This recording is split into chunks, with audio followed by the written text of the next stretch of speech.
Sud Radio Conseil de famille.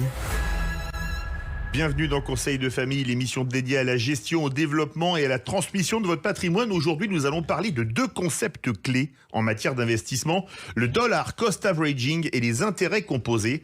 Stéphane Moller, bonsoir. Bonsoir. Pouvez-vous nous expliquer ces deux concepts et comment ils peuvent aider les investisseurs à maximiser leur rendement ? Eh bien, bonjour Philippe. Le DCA, ou effectivement dollar cost averaging, est une stratégie d'investissement qui consiste à investir régulièrement une somme fixe dans un actif financier, quelle que soit l'évolution de son cours.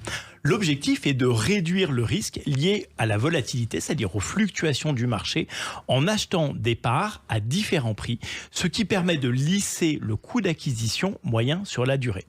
Les intérêts composés, quant à eux, sont le principe selon lequel les intérêts générés par un placement sont réinvestis, de sorte que les intérêts futurs sont calculés sur le capital initial et les intérêts précédemment accumulés. Ce mécanisme permet de générer une croissance régulière, j'allais facilement dire exponentielle, du capital investi sur le long terme. Comment le DCA et les intérêts composés peuvent-ils fonctionner ensemble pour maximiser les rendements ?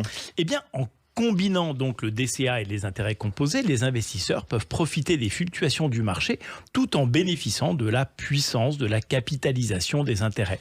En investissant régulièrement une somme fixe grâce au DCA, ils acquièrent des parts à différents prix et donc réduisent le risque de surpayer un actif dans le temps.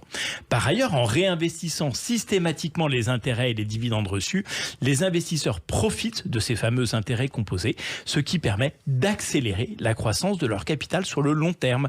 Cette combinaison de stratégies est particulièrement intéressante pour les investisseurs ayant un horizon de placement de très long terme et souhaitant limiter les risques liés à ces fluctuations de marché. Quels sont les avantages et les inconvénients de cette approche d'investissement ? Alors, parmi les avantages, on peut citer la simplicité de mise en œuvre, la réduction du risque lié aux fluctuations de marché et évidemment la possibilité de tirer parti de la croissance des intérêts composés.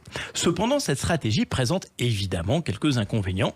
Tout d'abord, elle nécessite une discipline d'investissement régulier. Même en période de baisse de marché, il faut continuer à investir. Ensuite, le DCA peut générer des rendements inférieurs à ceux d'une stratégie d'investissement en une seule fois si le marché est globalement en hausse sur la période considérée. Enfin, cette approche peut engendrer des frais de transaction récurrents qui peuvent évidemment aussi impacter le rendement net. Merci Stéphane pour ces explications sur le dollar cost averaging et les intérêts composés. Nos auditeurs pourront ainsi mieux comprendre comment ces deux concepts peuvent être utilisés conjointement pour optimiser leur stratégie d'investissement. Et oui, parce qu'il est important de rappeler que l'investissement nécessite une réflexion approfondie et surtout une bonne compréhension des différentes stratégies et surtout des concepts financiers. Voilà, on se retrouve demain Philippe ? On se retrouve demain et pour retrouver Conseil de famille, vous avez le podcast sur sudradio.fr et pour poser vos questions, c'est sur conseil au pluriel-2-famille.com. À demain Stéphane. Et donc à demain. C'était Sud Radio Conseil de famille.